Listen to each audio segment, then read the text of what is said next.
타이틀, 발달장애인을 위한 알기 쉬운 사이버 범죄 예방, 사이버 스토킹. 여러분, 스토킹이 무엇인지 알고 계시나요? 스토킹이란 내가 싫다고 말해도 계속 나에게 연락하거나 찾아오는 범죄를 말해요. 그렇다면 사이버 스토킹은 무엇일까요? 사이버 스토킹이란 상대방이 싫어하는데도 불구하고 스마트폰이나 인터넷을 통해 계속 연락하여 상대방에게 공포심과 불안감을 주는 행위입니다. 이러한 행동은 상대방의 일상생활을 방해하고 큰 불안을 주기 때문에 범죄로 간주되는데요. 그럼 실제 사이버 스토킹의 사례를 함께 보시죠. 사례 재현 영상, 카페에서 일하고 있는 커피 사진 유정. 하나 올려야지. 커피 사진을 찍고 SNS에 올리고 있는 유정. SNS를 보다가 유정을 발견한 도윤. 이 사람 참 예쁘네. 뭐 하는 사람일까? 카페에서 일하는구나. 여기가 어디지?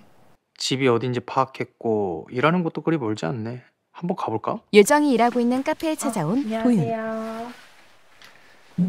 저 따뜻한 아메리카노 하나 주세요. 아, 네.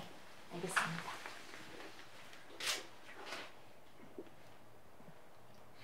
커피를 만드는 유정과 그 모습을 지켜보는 도윤. 네, 커피 나왔습니다. 맛있게 드세요. 감사합니다.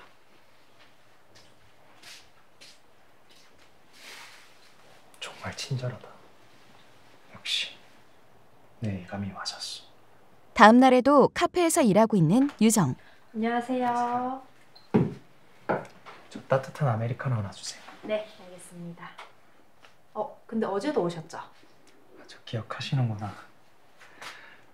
역시 이 사람도 나한테 관심 있었어. 커피를 만드는 유정과 그 모습을 지켜보는 도윤. 네, 커피 나왔습니다. 감사합니다. 혹시 여기 오기 전에 유정 씨한테 먼저 연락하고 와도 돼요? 저한테 미리 연락을 하신다고요? 네. 당황하는 유정. 어떻게요? SNS가 있잖아요. 저 유정 씨 SNS 알아요. 제 이름은 어떻게 아세요? 그리고 제 SNS를 아신다고요?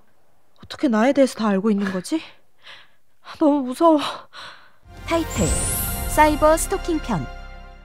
사이버 스토킹의 심각성을 이제 느끼셨나요? 만약 우리가 이런 상황에 처하지 않으려면 어떻게 해야 할까요? 온라인에서 나의 전화번호, 주소, 학교, 직장 등 개인정보를 절대 공개하지 않습니다.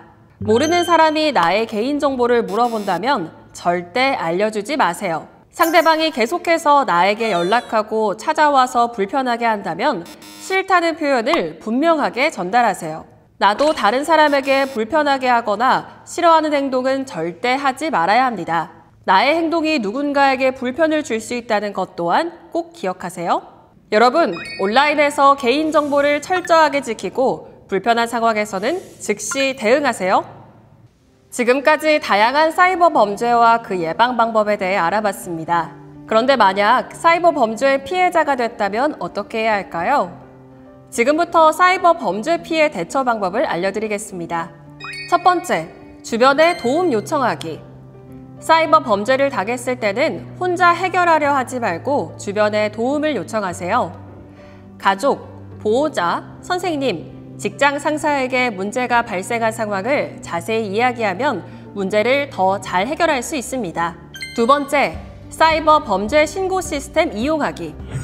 사이버 범죄 신고 시스템은 경찰청에서 운영하는 사이트입니다. 피해를 당했다면 신고하기를 눌러 사건을 접수할 수 있습니다. 이후 경찰서에 방문해서 피해 사실을 자세히 이야기하세요. 또한 상담하기를 통해 사이버 범죄와 관련된 상담을 받을 수도 있습니다. 세 번째, 경찰서에 방문하여 신고하기. 나의 집과 가까운 경찰서 민원실에 직접 방문해서 신고할 수 있습니다. 이때 사기를 당한 증거를 잘 챙겨서 경찰서에 제출하는 것이 중요합니다. 어떤 것들이 증거가 될 수 있을까요? 돈을 보낸 통장 내역, 문자로 주고받은 대화 내용, 통화 녹음 파일, 사기범의 정보, 이름, 전화번호, 아이디 등 이런 증거들을 준비하면 사건을 해결하는 데 큰 도움이 됩니다. 사이버 범죄는 우리 주변에서 언제든지 발생할 수 있지만 올바른 대처 방법을 알고 있다면 피해를 줄이고 문제를 해결할 수 있습니다.